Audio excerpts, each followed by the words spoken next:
Hello guys, welcome to Suryakumar tuition. இன்றைக்கி நான் வீடியோவில் எதை பற்றி பார்க்க போகிறோம் அப்படின்னு பார்த்தீங்கன்னா, ஒரு பயங்கரமான சேலஞ்சை பற்றி தான் பார்க்க போகிறோம். இதுக்கு முன்னாடி எடுத்த சேலஞ்செல்லாம் பார்த்தீங்கன்னா, செவரிமலை ஏறுறதா இருக்கிறதும் சரி, தம்பிள்ஸ் தூக்கி பலூன் மேலே போட்டு உடைக்கிறதா இருந்தாலும் சரி, கப் நூடுல்ஸ் பண்ணி சாப்பிட்றதா இருந்தாலும் சரி, அந்த மாதிரி இல்லாமல் இது கொஞ்சம் வேறு மாதிரி இருக்க போது. இதை பாருங்கள். இந்த கல்லை கொண்டு போய் யாருக்கும் அந்த வீட்டில் இருக்காங்க யாருக்கும் தெரியாமல் மேலே மொட்டை மலையில் கொண்டு போய் வைக்க போகிறோம். இப்போ அப்படியே அந்த கேமராவை ஜூம் பண்ணி காமிக்கிறேன். அங்கே பார்த்தீங்கன்னா ஒரு துணி துவைக்கிற கல் இருக்கும். அந்த கல்லில் பார்த்தீங்கன்னா அந்த சோப்பு தூள் வைக்கிறதுக்கெல்லாம் ஒரு ஓட்டை இருக்கும். அந்த ஓட்டைக்குள்ளே தான் நம்ம இந்த லோகோ வைக்க போகிறோம். இதோ நான் ரவுண்ட் பண்ணி காமிச்சிட்டுக்கிறேன்ல, அங்கே தான் இந்த என்னோடய எஸ்கேடி சூரியகுமார் டாக்கீஸ் கல்லை கொண்டு போய் அந்த ஓட்டையில் வைக்க போகிறோம். அதுவும் பார்த்திங்கன்னா இந்த வீட்டில் இருக்கிறவங்க யாருக்கும் தெரியாமல் போய் வைக்கணும். அதுதான் சேலஞ்ச். ஓகேவா, வாங்க போகலாம். என்னோடய கேமராமேன் என்ன பண்ண போகிறோம் அப்படின்னு பார்த்தீங்கன்னா, இந்த ட்ரம்முக்கு பின்னாடி ஒளிஞ்சு வீடியோ எடுக்க போகிறான். நான் போய் வைக்கிறத ஃபுல்லாக. அப்புறம் இன்னொரு பிரச்சனை என்னென்னு பார்த்தீங்கன்னா, இந்த ஜன்னலுக்கு அந்த பக்கத்தில் இருந்து பார்த்தா தெரியும். ஸோ அதை நான் செக் பண்ணிக்கணும் இருக்கிறாங்களா இல்லையா அப்படின்ட்டு. அப்புறம் அங்கே ஒரு செடி தெரியுது இல்லை, அது மேலே ஏறி, அதுக்கப்புறம் கிரிட்ஜஸ் மாதிரி இருக்குது இல்லை, அது மேலே ஏறி தான் நான் போகிறேன். அங்கே போய் யாருக்கும் தெரியாமல் கல் வச்சுட்டு நான் வந்துடணும். அதுக்கப்புறம் அவங்க ரியாக்ஷன் என்ன அப்படிங்கிறத வீடியோ எடுத்துடலாம். இன்றைக்கி பார்த்தீங்கன்னா சண்டே, கண்டிப்பாக துணி துவைக்க வருவாங்க அப்படின்னு ஒரு நம்பிக்கை தான். பார்க்கலாம்.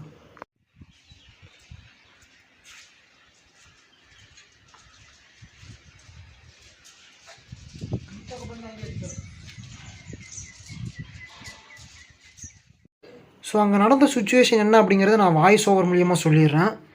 ஃபஸ்ட்டு விஷயம், அந்த கல்லை வச்சுட்டு ஏறணும். ஸோ இந்த கன்னெல்லாம் வைக்கிற மாதிரி நான் கல்லை சொறி வச்சிடுறேன். ஏறும்போது விழுவாமல் இருக்கணும். விழுந்துச்சுன்னா அவ்வளோதான், உடஞ்சிடும். டைல்ஸ் கல் வேறு. ஓகே, ஃபஸ்ட் அந்த செடி மேலே ஏறிக்கலாம். அதுக்கப்புறம் அந்த இடத்துல நான் கால் தூக்கும்போது அந்த கம்பியில் டங்குன்னு இடிச்சிட்டேன் போல் சவுண்டு கேட்டுருச்சு. அதுக்கப்புறம் அந்த லேம்பு பிடிச்சப்பையும் லைட்டாக சவுண்டு கேட்டுச்சு. ஃபஸ்ட்டு ஒரு 2 கம்பியை பிடிச்சி ஏறிட்டோம்னா ஈஸியாக ஏறிடலாம். அதுக்கப்புறம் கடைசி கம்பியை பிடிக்கும்போது திடீர்னு கதவை திறந்த மாதிரி ஒரு சவுண்டு வந்துச்சு. சரி, எனக்கு லைட்டாக டவுட் வந்துச்சு. சரி, அவங்க தான் அப்படின்னு தெரிஞ்சிருச்சு. அந்த கம்பி இடித்தப்பயே சவுண்டு வந்துச்சு. அதுக்கு பார்க்க வந்துருக்குறாங்க. அந்த டைமில் கேமராமேன் வேறு ஏறுன்னு அப்படின்னு சிக்னல் கொடுத்துட்டு இருந்தார். ஏன்னா கேமராமேன் இருக்கிறதுன்னு தெரிஞ்சிடக்கூடாது இல்லை, அவரே மறைமுகமாக எடுத்துகிட்டு இருக்கிறாரு. நான் ஏறி குதிச்சப்போ மேலே சவுண்டு கேட்டுருச்சு. ஸோ ஒரு படிக்கட்டு நோக்கி தான் வராரு. அந்த டைமில் நான் மேலே இருக்கும்போது எனக்கு தெரியல. நான் கல்லை ஒழிச்சிக்கிறதுல மும்மரமாக இருந்தேன். சரி, நானும் அப்படியே பதுங்கி வந்தேன். அசால்ட்டாக அப்படியே போனேன். திடீர்னு பார்த்தா வந்துட்டார் மேலே.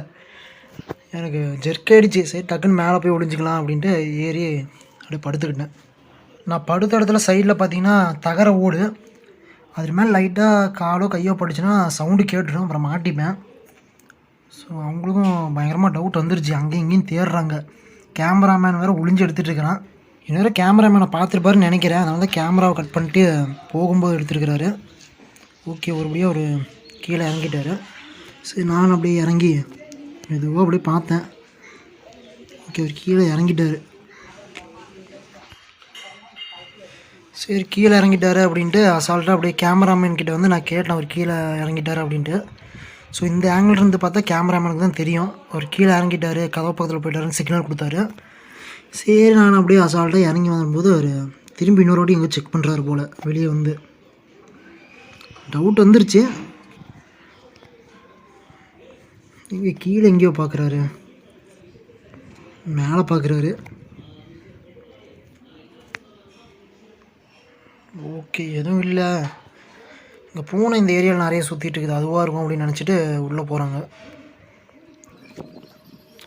அவர் அங்கே வெளியே நின்று பேசிகிட்டு இருந்தார். பார்த்தா அவங்க குழந்த கூட பேசிகிட்டு இருந்தாங்க. நான் பார்த்தீங்கன்னா அந்த படிக்கிட்டு இருந்து அப்படியே எட்டி பார்த்துட்டு இருந்தேன். அந்த டைமில் அவங்க குழந்த கொஞ்சம் அடம் பிடிச்சி அழுதுட்டு இருந்துச்சு. ஸோ அது என்ன அப்படின்னு கேட்டிருக்கிறாரு. அது கொஞ்சம் டைம் ஆகிடுச்சு. எப்படா அவர் உள்ளே போவார் அப்படின்னு நானும் பார்த்துருந்தேன். அவர் எப்படியோ குழந்தைய சமாதானப்படுத்தி உள்ளே கூட்டிகிட்டு போயிட்டார். சரி, அதுதான் டைமிங் அப்படின்ட்டு நானும் இறங்கி வந்துட்டேன். இறங்கி வந்தேன்னா திடீர்னு ஒரு வண்டி மங்கின்ட்டு. நல்ல வேளை அவங்க என்னை பார்க்கல.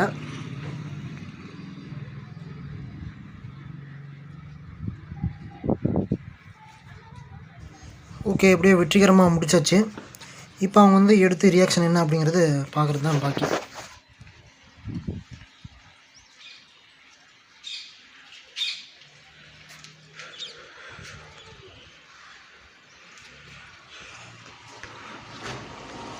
3 hours later.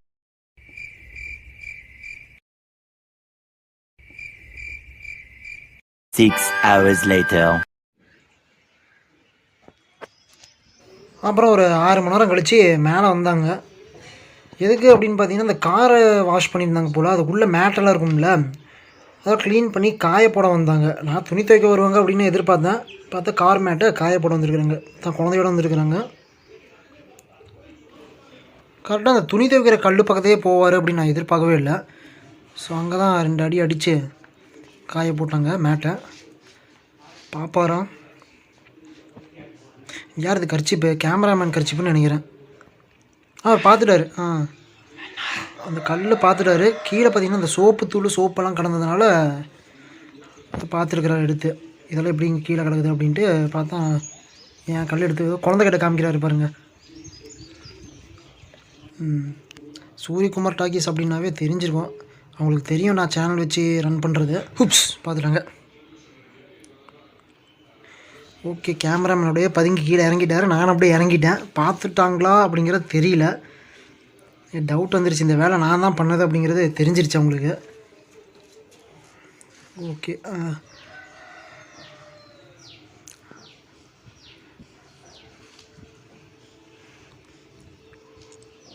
என்ன பண்ணுறாரு?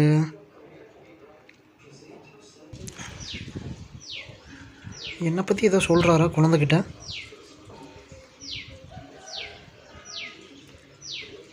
நடந்து வராரு. சரி, வீட்டுக்கு தான் போகிறாரு போல்.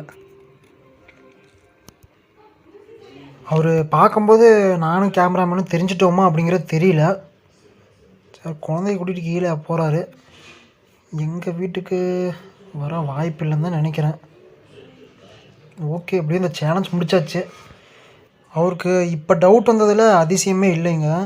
ஏன்னா நான் கல் வச்சு 3 மணி நேரத்துக்கு அப்புறம் கார் வாஷ் பண்ண வெளியே வந்தார். அந்த டைம்லேயே பார்த்துட்டாங்க. டக்குன்னு நாங்கள் குமிஞ்சிக்கிட்டோம். அப்போயே அவங்களுக்கு டவுட் வந்திருக்குன்னு நினைக்கிறேன். எங்கே இன்னும் காணோம். குழந்த மெதுவாக வருது போல். அதனால தான் அவரும் பொறுமையாக வராரு. ஓகே, அவர் பார்க்காம ஓ மை காட், இவ்வளோ நேரம் பார்த்துருப்பார். Just miss.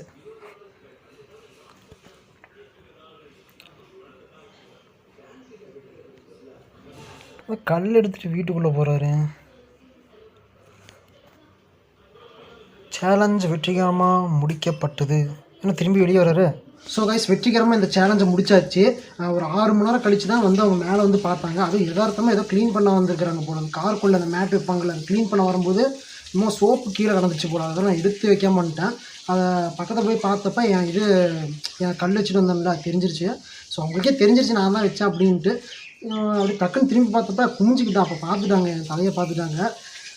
ஒரு 3 மணி நேரம் கழித்து வச்சு 3 மணி நேரம் கழித்து அப்புறம் நாங்களும் 6 மணி நேரம் ஃபுல்லாக நோட் பண்ணிட்டே தான் இருந்தோம். வச்சு 3 மணி நேரம் கழித்து வந்து வாசல் இது பண்ணுறது, தண்ணி தெளிச்சு விட்டு கொஞ்சம் கார்லாம் க்ளீன் பண்ணி விட்டுருந்தாங்க. அதுக்கப்புறம் தான் அந்த மேட்டை க்ளீன் பண்ணும்போது தான் மேலே வந்தாங்க. அப்போ தான் பார்த்துருக்குறாங்க. ஓகே, இனியாக இந்த சேலஞ்ச் அப்படியே முடிச்சாச்சு. இந்த வீடியோ சப்ஸ்கிரைப் பண்ணாதவங்க, அதாவது இந்த சேனலை சப்ஸ்கிரைப் பண்ணாதவங்க சப்ஸ்கிரைப் பண்ணிக்கோங்க. என்னப்பா காசாக பணமா? சப்ஸ்கிரைப் தானே, பண்ணிடுங்க. அப்புறம் லைக் பண்ணிங்க. பிடிச்சா லைக் பண்ணுங்கள், பிடிக்கலனாலும் லைக் பண்ணிங்க. முடிஞ்ச அளவுக்கு ஷேர் பண்ணிங்க. Have a nice day. உங்களை அடுத்த வீடியோ சந்திக்கிறேன். பாய். அவர் வீட்டுக்கு போய் நான் கல் வச்சதுக்கப்புறம் 3 மணி நேரம் கழித்து காரு வாசல்லாம் க்ளீன் பண்ணிட்டு இருந்தார்.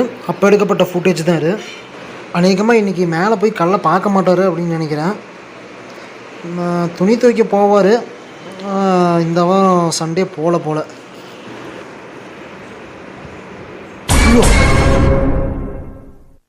ஃபஸ்ட் வாட்டி நான் அவங்க வீட்டுக்கு மேலே ஏறும்போது அவங்களுக்கு தெரியாமல் தான் ஏறினேன். திடீர்னு எப்படி வெளியே வந்தார் அப்படிங்கிறது தெரியல. அவங்க வீட்டில் பார்த்தீங்கன்னா சென்சார் கேமராஸ்லாம் இருக்குது.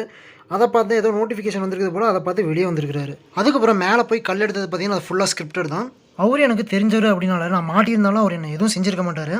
நீங்கள் ஏதோ நானும் இந்த மாதிரி வீடியோ எடுக்கிறேன் அப்படின்ட்டு போய் மாட்டிக்கிட்டு தர்மடி வாங்கினா அதுக்கு நான் பொறுப்பு கிடையாது. ஸோ இது ஒரு ஃப்ரெண்ட்லி அட்வைஸ் தான். உங்களை அடுத்த வீடியோவில் சந்திக்கிறேன். Have a nice day. Bye.